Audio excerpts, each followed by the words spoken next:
Malam Pak. Selamat malam. Pinara monggo. Ini lagi apa Pak, santai-santai? Ya biasa santai-santai.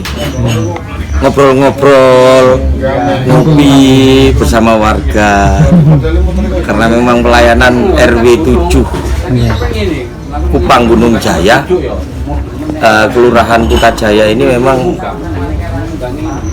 sengaja di lapangan seperti ini. Jadi bukan berada di dalam ruangan. Bukan berarti tidak. Ya, kesini ini kan cuma mau tanya, kamu memastikan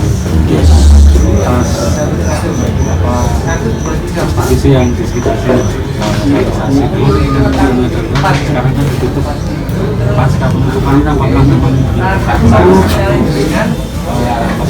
masih ada sembunyi-sembunyi atau bagaimana kawasan kalau prostitusi itu kan sejak dari dulu hingga saat ini tetap masih ada. Kita tidak bisa memungkiri itu, pasti ada. Cuman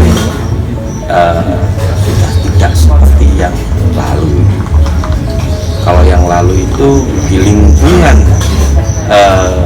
Kupang Gunung Jaya ini berdekatan dengan tempat prostitusi yang terkenal itu Doli, Jarak, Pagi Sido Kumpul, itu juga salah satunya. Dan ada juga yang di pemakaman seperti itu. Sekarang nggak ada, artinya kalau ada pun ilegal. Ya dari dulu kalau prostitusi kan nggak ada yang melegalkan. Yang jelas prostitusi itu kan ilegal, tapi masih ada. Cuman tidak menyolok, sembunyi-sembunyi, dan tentu saja sudah semakin lambat laun semakin terkikis entah kemana.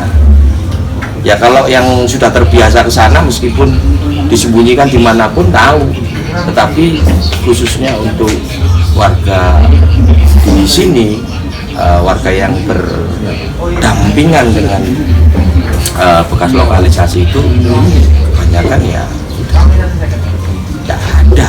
Itu bukan warga sendiri, warga luar ya? Kebanyakan pendatang ya, dari apa namanya, kebanyakan bukan warga dari Surabaya. Andaikan ada, kebanyakan juga bukan dari warga Putrajaya seperti itu. Ya Pak Awi, dulu dicanangkan ditutup deklarasi berhenti. Iya. Sekarang kan sudah berapa tahun ini sudah berjalan, tidak ada, hampir 7 tahun kurang lebih. Dampaknya bagaimana di kawasan ini? Ya kalau dampak ya, ini yang sebelum penutupan atau sesudah penutupan? Sesudah Pasca. Kalau pasca penutupan tentu saja dampaknya ya cukup baik. Kalau yang sebelumnya itu tingkat kriminalitas, tingkat kenakalan remaja itu cukup tinggi ya menurut pengamatan pribadi. Entah kalau menurut pengamatan statistik dari pemerintah saya tidak paham, tapi dari kasat mata, karena kita kan memang bertetangga, jaraknya mungkin tidak lebih dari 100 meter gitu. Jadi yang tadinya seperti narkoba, kriminalitas cukup tinggi ya, tentu saja dari wilayah atau warga ini itu sangat kecil sekali, dari luar justru seperti itu. Setelah adanya penutupan ini, kebanyakan kami dari orang tua itu sudah tidak merasa was-was apabila anak-anaknya bermain ke bekas lokalisasi itu, karena di sana ada yang dituju, misalnya seperti tempat-tempat olahraga, taman-taman bermain seperti itu. Lansianya ketika pagi sudah tidak pakai lagi untuk sekedar menggerakkan badan, jalan-jalan di sana, jadi apa namanya ya, tidak rikuh lah seperti itu. Ya, saya sempat lewat sana sih, pasti ada anak-anak yang kalau dulu nggak ada. Iya. Segini ya Pak. Iya. Terus kehidupan di warga sekitar ini kan dulu warga banyak buka usaha di sini, parkir. Sekarang gimana Pak dengan itu?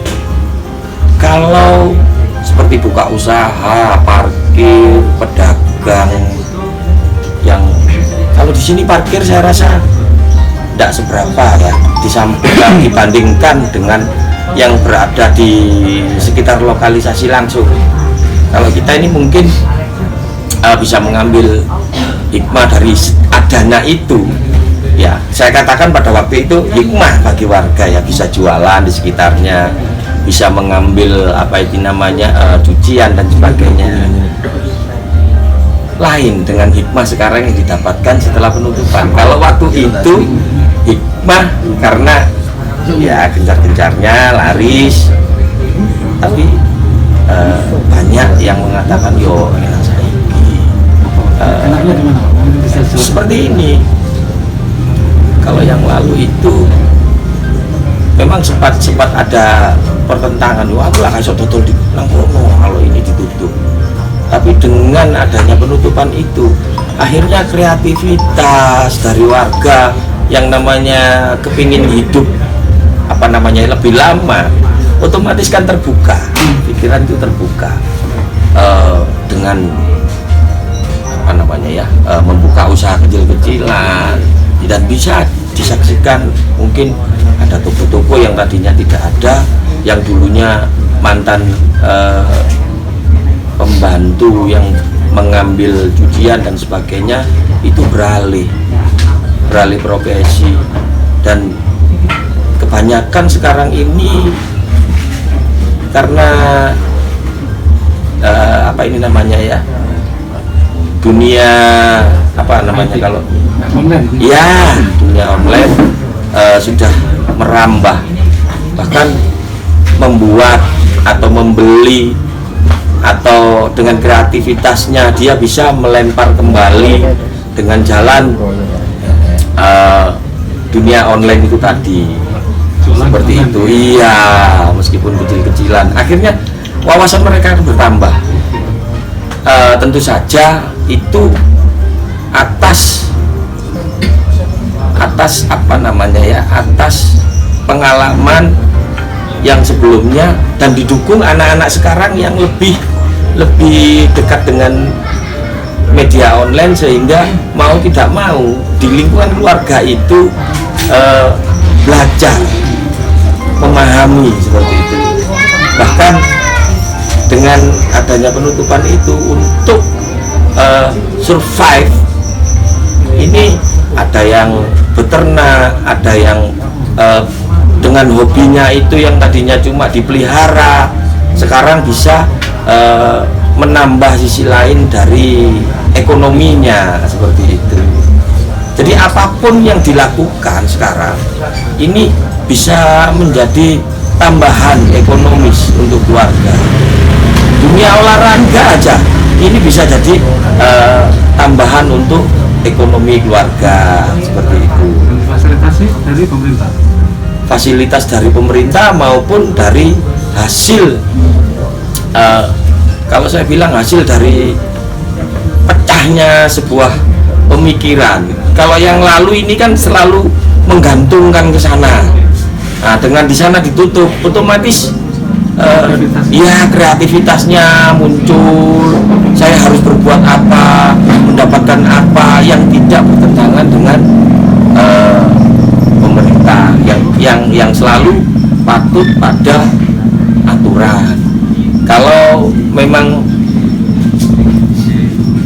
pemerintah waktu itu mengadakan penutupan, itu sebenarnya juga keinginan dari warga sekitar seperti itu. Jadi bukan murni apa namanya ya, bukan murni kemauan dari pemerintah, tidak. Kenapa Pak? Psikologinya gitu, Pak, sosialnya atau gimana? Jelas di sana ada tempat prostitusi. Sedangkan di sini ada beberapa juga lokasi pendidikan, ada beberapa tempat juga rumah-rumah ibadah seperti itu. Nah, kalau sampai di sana yang berdekatan dengan hal-hal yang bisa mengganggu dampak sosial, ini kan ya cukup kurang baik juga seperti itu. Nah, kalau boleh saya mengatakan, penutupan itu bukan ide dari pemerintah, tetapi lebih karena keinginan warga. Lah, kalau boleh saya menyuplik daripada kata-kata tokoh-tokoh yang lalu, bisa dikatakan suara rakyat adalah suara Tuhan. Jadi yang menutup itu Tuhan, bukan. Kalau boleh saya menganalogikan seperti itu. Jadi bukan ada permintaan, bukan kehendak pemerintah, tetapi memang sudah takdir alam seperti itu. Artinya memang sudah takdir. Iya, kalau sekarang ada yang mengaku, wah itu karena aku yang nutup, itu karena saya yang tidak setuju dengan demikian. Saya rasa ya, mohon maaf, mungkin ada kepentingan tertentu. Ya sekali lagi kalau saya bisa katakan, itu kehendak rakyat dan suara rakyat adalah suara Tuhan. Berarti tutupnya itu ya karena Tuhan. Itu. Iya. Sekarang ini saya ngarang omongan dewi. Iya. apa-apa. Karena memang keluarnya ini dari hati gitu. Sekarang sudah normal Pak ya, aktivitas seperti kampung-kampung lain. Oh ya, biasa. Biasa. Jadi ya seperti yang saya katakan awal tadi, orang tua, suami maupun istrinya lewat di sana sudah tidak was-was lagi. Gitu. Anak-anak bisa main depan. Kalau tempo hari sebelum penutupan, anak-anak mau main lewat saja, kelihatannya kok kurang pas. Di sana tempat ada orang yang mabuk-mabukan, banyak orang yang dansa taksi, banyak orang yang menawar-nawarkan jasa prostitusi dan sebagainya seperti itu. Kalau sekarang ya udah seperti normal-normal aja. Bahkan tempat bermain di sana ada untuk anak-anak seperti itu. Di sana juga ada tempat pembelajaran bagi anak-anak seperti itu. Terima kasih. Iya. Ini namanya simpen komplitnya. Nama saya Effendi. Nggih. Ketua RW 7 Kupang Gunung Jaya, Kelurahan Putrajaya, Kecamatan Sawahan. Lengkap ya. Terima kasih Pak Wendy. Nggih. Sami-sami.